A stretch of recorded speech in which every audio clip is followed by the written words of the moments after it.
Hey everyone! In this explainer, we're going to break down an English idiom that's going to make the way you talk about differences sound so much cooler and way more natural. Ready? Let's dive in. Welcome back to Modikar. I'm so happy we get to learn together again. Today, we're adding a really powerful tool to your English toolkit, one that'll make you sound way more expressive and fluent. You know, have you ever felt like just saying something is very different doesn't quite cut it? Like for those times when you really want to emphasize that two things are just worlds apart, like night and day. Well, in English, there is a perfect idiom for exactly this situation. And the answer is a far cry. Now, if you translate that literally, it sounds kind of weird, right? A distant shout, but don't let that fool you.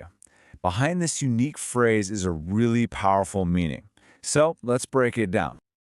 So a far cry basically means that there's a huge, massive gap between two things.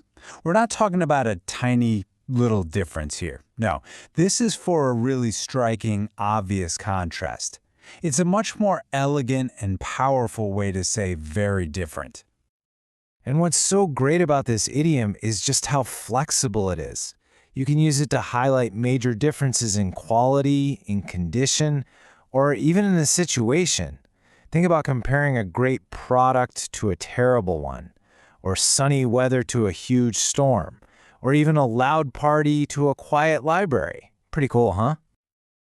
Okay, enough with the theory. It's time to put it into practice. The best way to really master an idiom is to see it in action. So let's check out a few key examples. For our first example, let's compare two lifestyles that are total opposites. The peace and quiet of the village versus the hustle and bustle of a big city. You can really feel the difference there, can't you? In Indonesian, you might say sangat berbeda, but in English, saying it is a far cry from life in the big city. That immediately gives this sense of a dramatic contrast. It sounds so much more natural, way more like a native speaker would say it. All right, next example.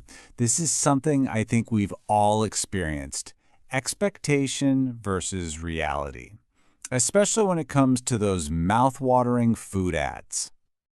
See, this is a perfect way to express disappointment. The picture in the ad looked absolutely amazing, but the real thing, well, it was a far cry from what was in its ad. This phrase just brilliantly captures that huge gap between the promise and the reality. And for our last example, let's talk about that classic debate for all the book lovers out there, the movie adaptation of a favorite novel.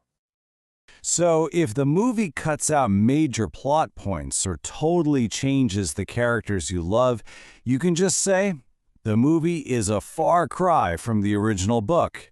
Anyone you're talking to will instantly get that the difference is huge and, yeah, probably pretty disappointing. Okay, so we've looked at the definition and we've walked through some great examples. Now, let's quickly summarize the key points so you can start using this idiom with confidence right away. So, the recipe for this is super simple. First, you need two things to compare. Second, you have to make sure the difference between them is really big and obvious, not just a small one. And third, you just plug them into the pattern. Thing A is a far cry from thing B. Simple, right? And to wrap things up, I really want to leave you with this thought. Your language skill tomorrow can be a far cry from what it is today. All you have to do is keep practicing, keep learning, and don't ever stop. Every single new idiom you learn brings you one step closer to true fluency. Thank you so much for joining me for this explainer here on Modikar. I really hope it was helpful for you. I'll see you in the next one. Happy learning! Thank you for watching this video. Hopefully useful. Don't forget to like and subscribe.